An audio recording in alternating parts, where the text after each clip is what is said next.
Wizara ya mambo ya nje ya Marekani imemwekea vikwazo vya kuanza mashambulizi yao dhidi ya mgawanyiko uliopo miongoni mwa washiriki katika Marekani imemwekea vikwazo vya kuingia nchini humo kamishna msaidizi kuhusu kukataa kwao kushiriki katika mzozo huo.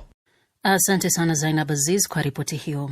Wizara ya mambo ya nje ya Marekani imemwekea vikwazo vya kuingia nchini humo kamishna msaidizi mwandamizi wa polisi nchini Tanzania Faustin Mafwele, ikimtuhumu kwa makosa ya uvunjwaji wa haki za binadamu. Marekani imemtuhumu Mafwele kwa kushiriki pasi na shaka yoyote katika unyanyasaji wa wanaharakati wawili kutoka Kenya na Uganda. Je, zuio hilo limepokelewaje na wadau wa siasa na serikali ya Tanzania? Florence Majani ametuandalia taarifa ifuatayo. Kupitia barua iliyotiwa saini na waziri wa mambo ya nje wa Marekani Marco Rubio, Marekani imesema Mafwele amehusika moja kwa moja katika vitendo vya unyanyasaji dhidi ya wanaharakati wawili kutoka Afrika Mashariki. Uamuzi huo umefanywa kwa mujibu wa kifungu cha 7031 cha sheria ya matumizi ya fedha na sheria ya usalama wa mataifa ya serikali ya Marekani ya mwaka 2026. Kifungu hicho kinairuhusu serikali ya Marekani kuwazuia kuingia nchini humo maafisa wa serikali za kigeni wanaotuhumiwa kwa rushwa kubwa au kiukwaji wa haki za binadamu. Hatua hiyo imezua mjadala miongoni mwa wadau wa siasa, sheria na diplomasia nchini Tanzania, huku baadhi wakijiuliza athari za vikwazo hivyo kwa majukumu ya kikazi ya Mafwele, hususan katika nyadhifa zinazoweza kuhusisha safari za kikazi. DW ilizungumza na msemaji mkuu wa serikali ya Tanzania, Gerson Msigwa, ambaye alisema bado anafuatilia taarifa hizo kwa kuwa hazikuwa zimefika mezani kwake. Mimi hayo sijaliona. Unajua, very difficult kwangu kuzungumza jambo ambalo sijaliona na sijalifuatilia uhakika wa taarifa zake. Basi ngoja nilifanyie kazi kwanza. Kwa mujibu wa taarifa iliyotolewa na Marekani, Mafwele anatuhumiwa kuhusika katika vitendo vya unyanyasaji dhidi ya mwanaharakati wa haki za binadamu kutoka Uganda, Agatha Tuhaire, pamoja na mwanaharakati mwingine kutoka Kenya, Boniface Mwangi. Mtaalamu wa mahusiano ya kimataifa na diplomasia kutoka Chuo Kikuu Huria cha Tanzania, Profesa Wetengere Kitojo, anasema hatua ya Marekani ina uzito mkubwa kidiplomasia na haimlengi mtu binafsi, bali inatoa ujumbe mpana kwa taifa. Na sasa hilo baadaye katika picha pana inaleta picha mbaya katika swala hilo la mahusiano, diplomasia kwa ujumla. Inaleta picha mbaya kwamba hatutekelezi haki katika nchi. Tangazo la Marekani limetolewa ikiwa ni saa chache baada ya msaidizi wa mwenyekiti wa Chadema Tundu Lissu, David Jumbe, kudai kutekwa na watu wasiojulikana, tukio ambalo limeongeza mjadala kuhusu hali ya usalama na haki za kisiasa nchini Tanzania. Boniface Mwangi na Agatha Tuhaire walikamatwa kwa Tanzania kuhudhuria kesi ya uhaini dhidi ya Tundu Lissu mnamo Mei mwaka jana.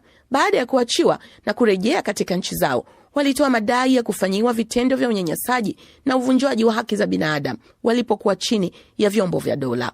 Florence Majani, DW, Dar es Salaam. DW, tunavuma kwa kishindo.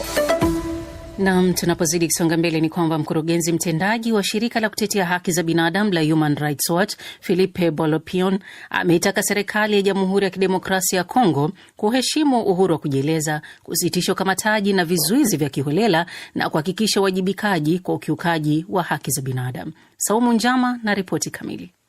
Akizungumza katika ziara yake nchini Kongo, Bolopion amesema hali ya sasa ya ukandamizaji nchini Kongo inafanana sana na enzi za utawala wa Joseph Kabila, ambapo wanaharakati na wapinzani wengi walikuwa wakiishi kwa hofu ya kulipizwa kisasi kwa kutoa maoni yao. Ziara hii inajiri mashariki mwa Kongo ikiwa chini ya uvamizi wa kundi la waasi la M23 linaloungwa mkono na Rwanda, huku ikiwa na ongezeko la ukandamizaji dhidi ya wanahabari, wanaharakati, wapinzani wa kisiasa, sambamba na kurejea kwa matumizi ya vituo vya siri vya mahabusu katika mji mkuu Kinshasa. Akiwa Kinshasa, Bolopion alikutana na viongozi mbalimbali wa serikali akiwemo Waziri Mkuu Judith Suminwa Tuluka pamoja na Waziri wa Ulinzi, Habari na Sheria.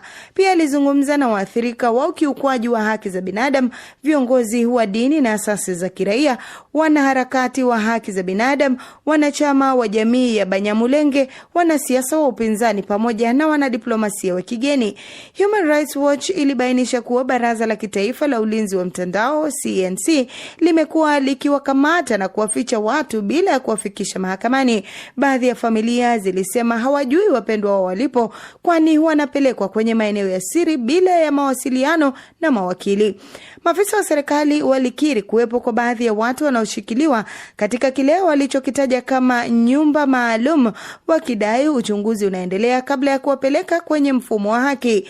Pia walidai mageuzi ya CNC yanaendelea ili kuhakikisha kwamba kukamata watu kunafanyika kwa ushirikiano na polisi wa mahakama.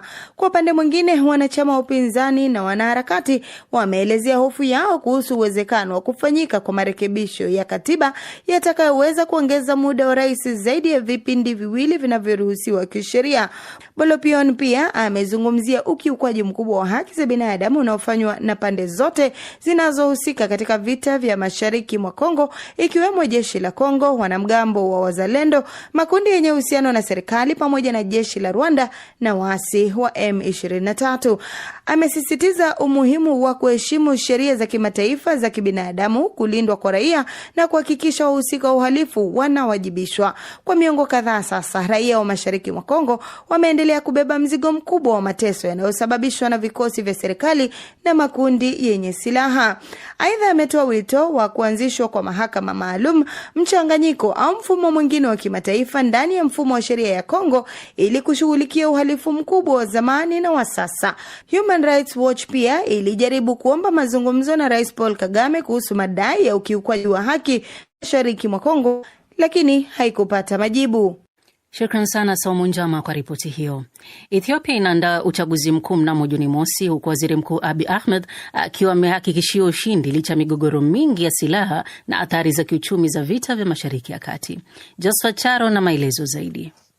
Wakati Ethiopia ikielekea katika uchaguzi mkuu, swali linaloulizwa ambalo jibu lake nalo linaonekana kuwa bayana ni nani atakayeshinda uchaguzi huo.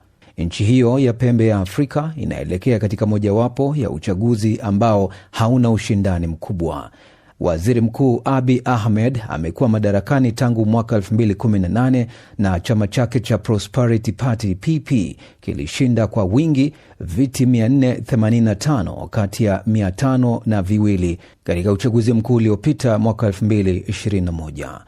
Awali Abiy Ahmed alisifiwa kwa kuboresha uhuru wa raia na akapata tuzo ya amani ya Nobel kwa kurejesha uhusiano na Eritrea. Lakini serikali yake imerejea kwenye utawala wa kimabavu unaojulikana, ikiwakandamiza wapinzani, makundi ya haki za binadamu na waandishi wa habari. Abiy amejikita katika kuukomboa uchumi unaodhibitiwa kwa nguvu polepole kwa matumaini ya kuvutia uwekezaji, na ametabiri ukuaji wa tarakimu mbili mwaka huu. Lakini kutegemea sana kwa Ethiopia uagizaji wa mafuta kuna maana kuwa imekuwa miongoni mwa nchi zilizoathiriwa zaidi na vita vya Israel na Marekani dhidi ya Iran. Hilo haliwezi kuzuia kishindo kingine, na chama tawala hakijajali sana kampeni, matangazo ya sera au hata kauli mbiu. Abiy hata hajathibitisha kwamba anagombea, ingawa ni wachache wanaotilia shaka kwamba atarudi madarakani.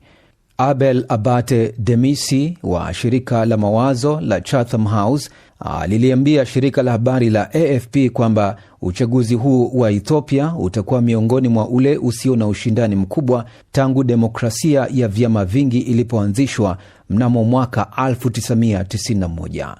Mikoa yenye watu wengi zaidi, Oromia na Amhara, inapitia uasi wa muda mrefu na upigaji kura tayari umefutwa katika majimbo 30 kati ya 137 ya Amhara. Kundi la wanamgambo la Amhara, Fano, liliwaonya wapiga kura mwezi Machi kwamba lingemchukulia yeyote anayeshiriki katika uchaguzi huo kama mshiriki na kupigana dhidi yao. Licha ya uwepo wa wanajeshi wa shirikisho wapatao 500,000 na polisi 30,000, fursa za waharibifu zipo nyingi, kwa mujibu wa kituo cha Afrika cha mafunzo ya kimkakati chenye makao yake makuu mjini Washington nchini Marekani katika ripoti ya hivi karibuni. Mamlaka ya kitaifa ya uchunguzi imesema upigaji kura hautafanyika Tigray, ambapo watu milioni 1 bado wamekimbia makazi yao kutokana na vita vya wenyewe kwa wenyewe, na chama kikuu cha kikanda Tigray People's Liberation Front bado kinapingana na serikali. Kuna vyama 23 vilivyosajiliwa kwa uchaguzi, lakini vingi viko karibu na chama cha PP. Abel kutoka Chatham House amesema upinzani mwingi wenye nguvu hautaki kushiriki katika uchaguzi. Baadhi yao wako msituni na wengine wako uhamishoni.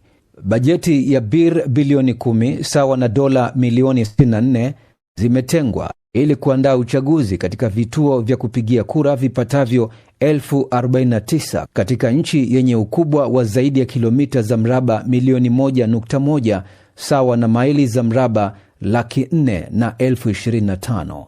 Ni ripoti yake Josephat Charo, asante sana. Na sasa tuingie katika viwanja vya mchezo, ambapo sasa ni chini ya wiki 3 tu kabla ya kuanza michuano ya kombe la dunia la FIFA mwaka 2026. Tamasha hilo linaanza Juni 11 mpaka Julai 19 mwaka huu 2026, likiandaliwa katika nchi 3, Marekani, Canada na Mexico, na kuzishirikisha timu 48 na mechi 104 kwa siku 39. Bruce Amani yuko hapa studioni kutoka dawati la michezo. Lakini Bruce, mambo vipi? Safi kabisa Tatu. Kabla ya kuangazia kombe la dunia, sasa ni rasmi kwamba Pep Guardiola anaondoka Manchester City mwishoni mwa